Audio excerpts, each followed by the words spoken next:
ओम श्री परमात्मने नमः। ओम श्री परमात्मने नमः। ओम श्री परमात्मने नमः। सत चित आनंदमय चिन्मय प्रभु की जय हो, जय हो, जय हो। नमो नमः, नमो नमः। साधु साधु साधु साधु, नमस्कार नमस्कार। मैं प्रभु का हूं और प्रभु ही मेरे हैं। मैं आपकी शरण में हूं प्रभु, मैं आपका ही हूं। मैं आपकी शरण में हूं प्रभु, मैं आपका ही हूं। मैं भगवान का हूं और भगवान ही मेरे हैं। मैं भगवान का हूं और भगवान ही मेरे हैं। मैं आपकी शरण में हूं परमात्मा, मैं आपका ही हूं। मैं प्रभु का हूं और प्रभु ही मेरे हैं। जय श्री राम। सहजम करम कौन्ते सदोषमिमी ना तज्जेते सर्वरंभा ही दोषणे दुर्मेना गिरिवृतः। हे जीव, दोष मुक्त होने पर भी सहज कर्म का त्याग नहीं करना चाहिए, क्योंकि संपूर्ण कर्म धुएं से अग्नि की तरह किसी न किसी दोष से युक्त हैं। हे जीव, दोष युक्त होने पर भी सहज कर्म का त्याग नहीं करना चाहिए, क्योंकि संपूर्ण कर्म धुएं से अग्नि की तरह किसी न किसी दोष से युक्त हैं। सर्वधर्म रूप स्वाधर्म रूप कर्म को करने से पाप बन तो सकता है, पर लग नहीं सकता। पाप लगने में मुख्य कारण भाव है। पाप लगने में मुख्य कारण भाव है, क्रिया नहीं। अतः पाप कर्मों से नहीं लगता, प्रत्युत स्वार्थ और अभिमान आने से लगता है। जय श्री राम।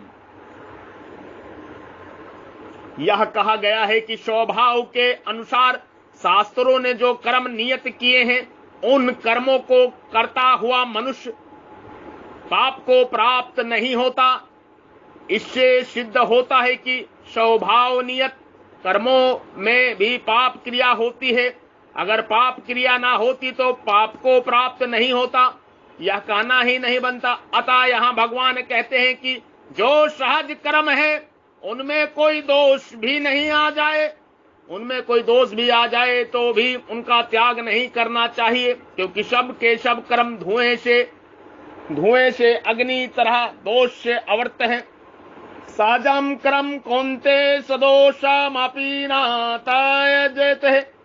स्वभाव नियत कर्म सहज कर्म कहलाते हैं। जैसे ब्राह्मण के साम दाम आदि, क्षत्रिय के शौर तेज आदि, वैश्य के कृषि गोरक्षक आदि और शूद्र की सेवा कर्म, ये सभी सहज कर्म है। जन्म के बाद शास्त्रों ने गुणों के गुण और कर्मों के अनुसार जिस वर्ण के लिए जिन कर्मों की आज्ञा दी है, वे शास्त्र नियत कर्म भी सहज कर्म कहलाते हैं।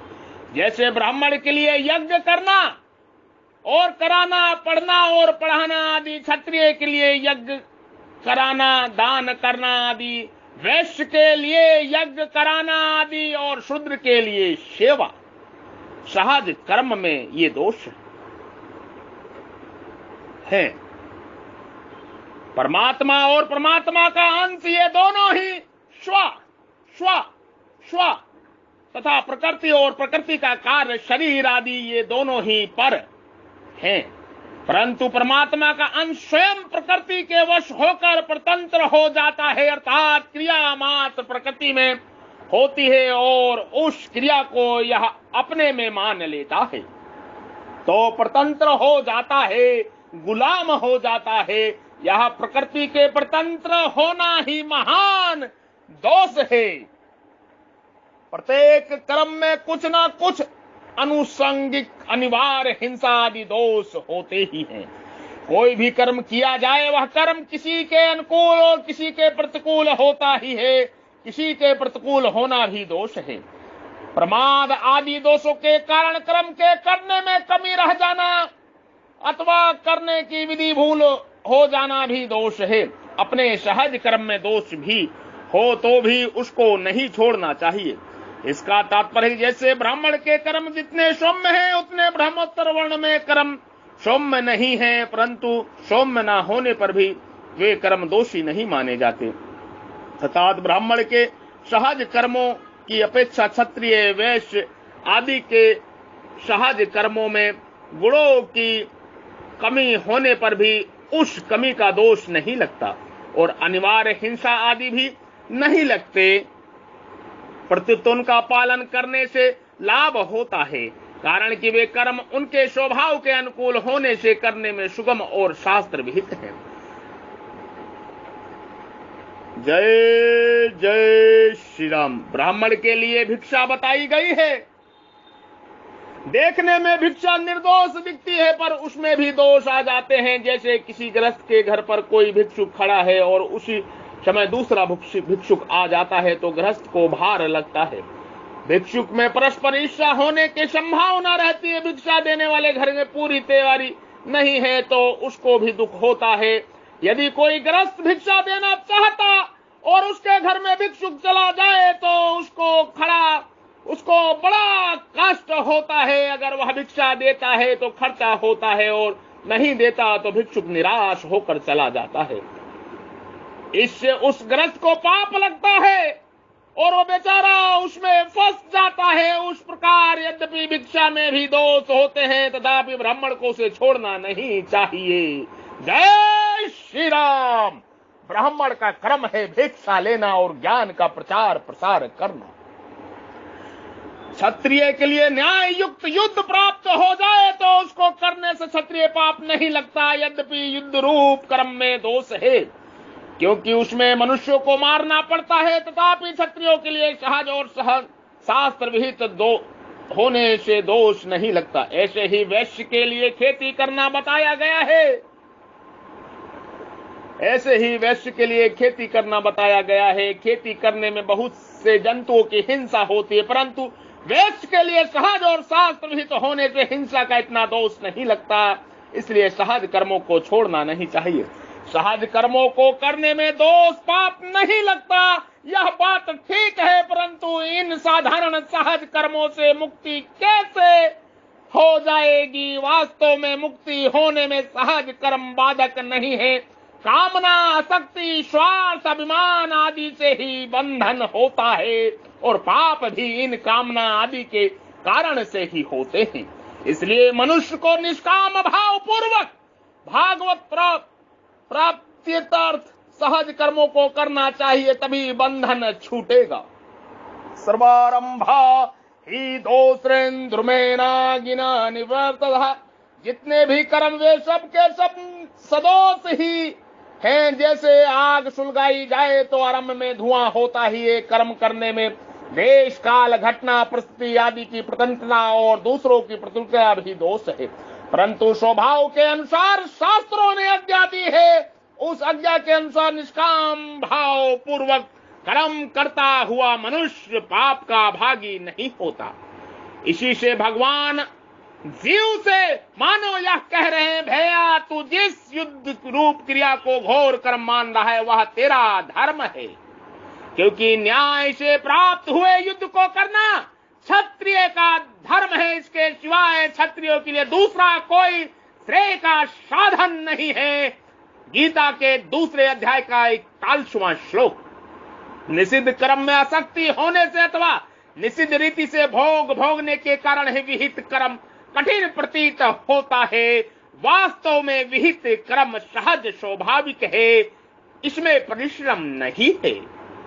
41वें श्लोक में यहां तक स्वकर्म, स्वधर्म, सहज कर्म शब्दों का प्रयोग हुआ है। इससे सिद्ध होता है कि गीता स्वकर्म और सहज कर्म को ही स्वधर्म मानती है।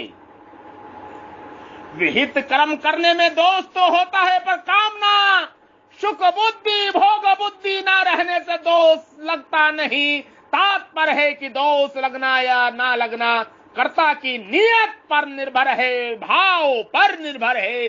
जैसे डॉक्टर की नियत ठीक है तो पैसों का उद्देश्य ना होकर सेवा का उद्देश्य हो तो ऑपरेशन रोगी का अंग कटने पर भी उसको दोष नहीं लगता, प्रत्युत निस्वार्थ भाव और हित की दृष्टि से होने से पुण्य होता है।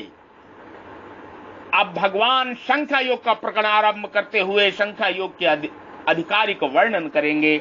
आगे के समागम में, आगे के श्लोक में संख्या योग पे वर्णन करेंगे, समागम करेंगे, सत्संग करेंगे। असक्त बुद्धि सर्वत्र जितात्मा विगत सृपः नैष्क्रिया सिद्धम प्रमासन्यासेनाधिगच्छति। जिसकी बुद्धि सब जगह आसक्ति रहित है, जिसने शरीर को वश में कर रखा है, जो सर्वप्रारहित है, वह मनुष्य संख्या योग के द्वारा सर्वश्रेष्ठ निष्ठ कार्य सिद्धि को प्राप्त हो जाता है। योग का अधिकारी होने से ही सिद्धि होती है, अतः उसका अधिकारी कैसा होना चाहिए, बात बताने के लिए श्लोक में पूर्वाधि 3 बातें बताई हैं।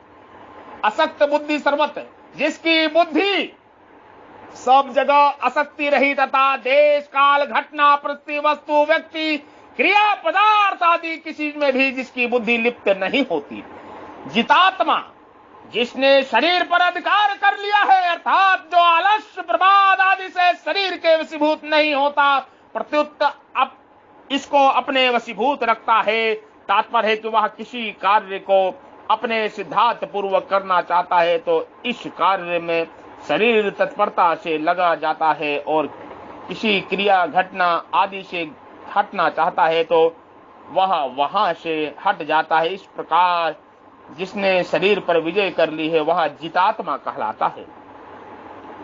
विगत सृपः, जीवन धर्म धारण मात्र के लिए जिनकी विशेष जरूरत होती है, उन चीजों की सूक्ष्म इच्छा का नाम सृपहा है। जैसे साग पत्ती कुछ मिल जाए, रूखी सूखी रोटी मिल जाए, कुछ ना कुछ खाए बिना हम कैसे जी सकते हैं, जल पिए बिना हम कैसे रह सकते हैं, ठंडी के दिनों में कपड़े बिल्कुल ना हो तो हम कैसे जी सकते हैं। संख्या योग का साधक इन जीवन निर्वाह संबंधी आवश्यकताओं की भी परवाह नहीं करता।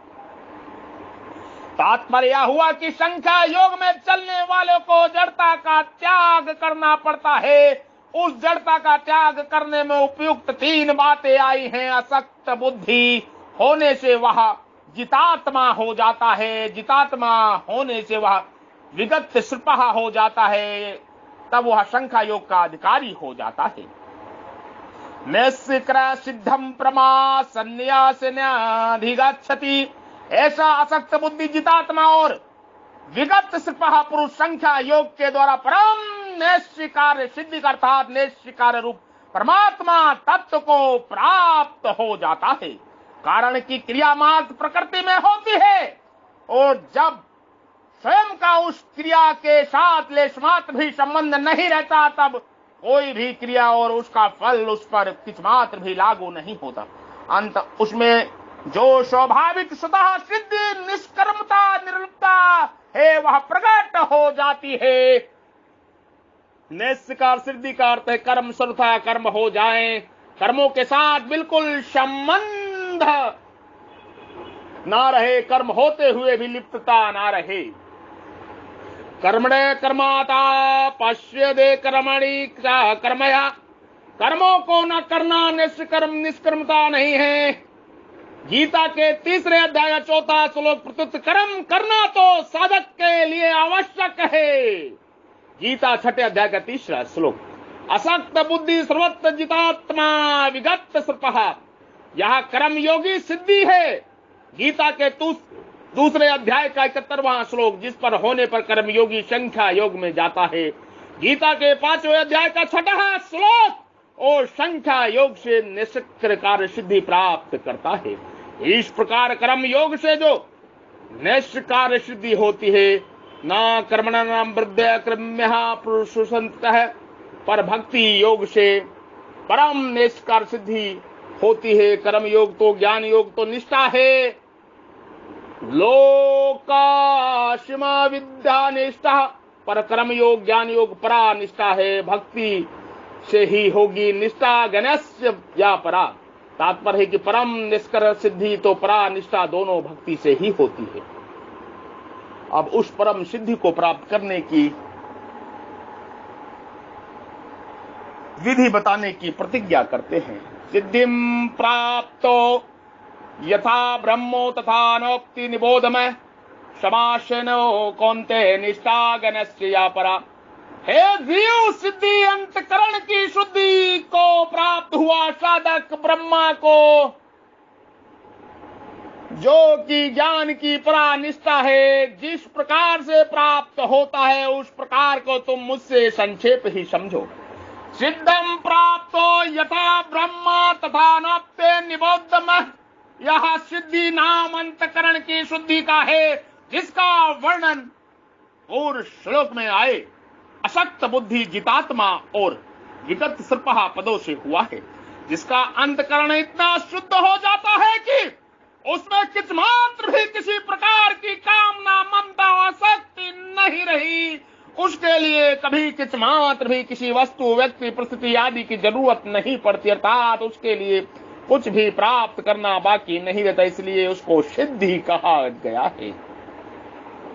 लोक में तो ऐसा कहा जाता है कि मनचाही चीज मिल गई तो सिद्धि हो गई, अड़मादि सिद्धियां मिल गई तो सिद्धि हो गई, पर वास्तव में यह सिद्धि नहीं है, क्योंकि इसमें पराधीनता होती है, किसी बात की कमी रहती है और किसी वस्तु, परिस्थिति आदि की जरूरत पड़ती है।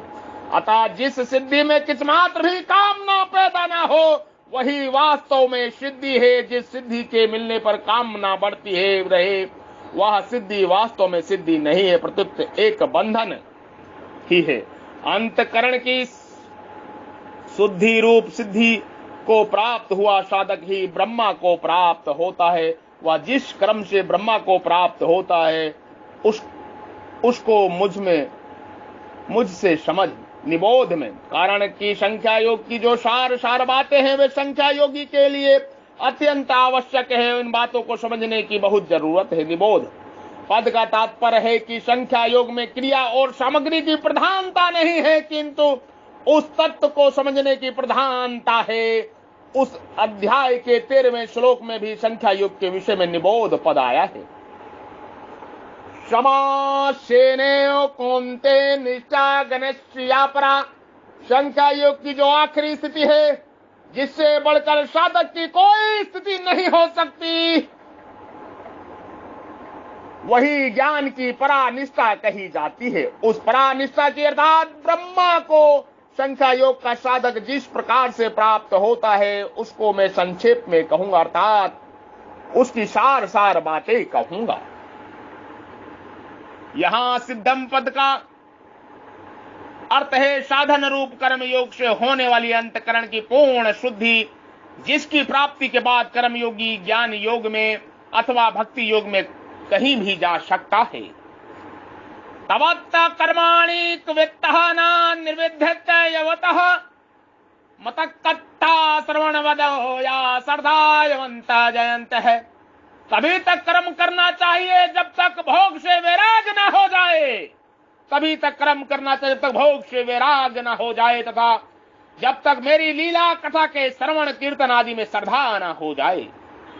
अगर कर्मयोगी भीतर ज्ञान के संस्कार हैं तो वह ज्ञान में चला जाएगा, अगर भक्ति के संस्कार हैं तो वह भक्ति में चला जाएगा। अगर किसी एक का आग्रह ना हो तो कर्मयोगी ज्ञान योग और भक्ति योग तीनों साधन रूप से भी है और साध्य रूप से भी है। साधन रूप से तो तीनों अलग अलग हैं, पर साध्य रूप से तीनों एक ही हैं। इसलिए गीता में कहीं तो भगवान ने भक्ति के द्वारा ज्ञान की प्राप्ति अथवा साधन भक्ति से साध्य ज्ञान की प्राप्ति बताई है। मयि चन्नने योगिनः भक्ति व्याभिचारणी ममं चायोऽभ्यचारणे ब्रह्म भूय कल्पते। और कहीं ज्ञान से भक्ति की प्राप्ति अर्थात साधन ज्ञान से साध्य भक्ति की प्राप्ति बताई है। सनिन्ययमायोन्द्रग्रमः सर्वत्र सर्वभूतते रता ब्रह्म भूता प्रसन्नता मदभक्ति लभते परम। भगवान ने पहले स्वर कर्मणा संभक्त सिद्धि विदन्ते मानव, इन पदों से कर्म योग के द्वारा भक्ति की सिद्धि बताई और यहाँ सिद्धि को प्राप्त तथा ब्रह्मा पद से कर्म योग द्वारा ज्ञान की सिद्धि बताते हैं। 5वें अध्याय में साधन रूप कर्म योग से ज्ञान योग से शीघ्र सिद्धि बताई है। योग युक्त मुनि ब्रह्मा नचिरेणाधिगच्छति, ज्ञान का सारा ज्ञान की परानिष्ठा प्राप्त करने के लिए जिस साधन की सामग्री आवश्यकता है उसको आगे के 3 श्लोकों में समागम में बताएंगे, सत्संग करेंगे, उस पे उपदेश देंगे। आप सभी के हृदय रूपी मंदिर में विराजमान परब्रह्म परमेश्वर ईश्वर प्रभु को, श्री राम को मैं प्रणाम करता हूं, जो आपके हृदय रूपी मंदिर में विराजमान है। कृपा मेरा प्रणाम नमस्कार स्वीकार करें। जो आपके हृदय रूपी गुफा में वो ब्रह्म विराजमान है, ब्रह्म ब्रह्म ब्रह्म ज्योति, कृपा मेरा प्रणाम नमस्कार स्वीकार करें। साधु साधु, जय हो, नमो नमः नमस्कार, दंडवत प्रणाम। जय श्री राम।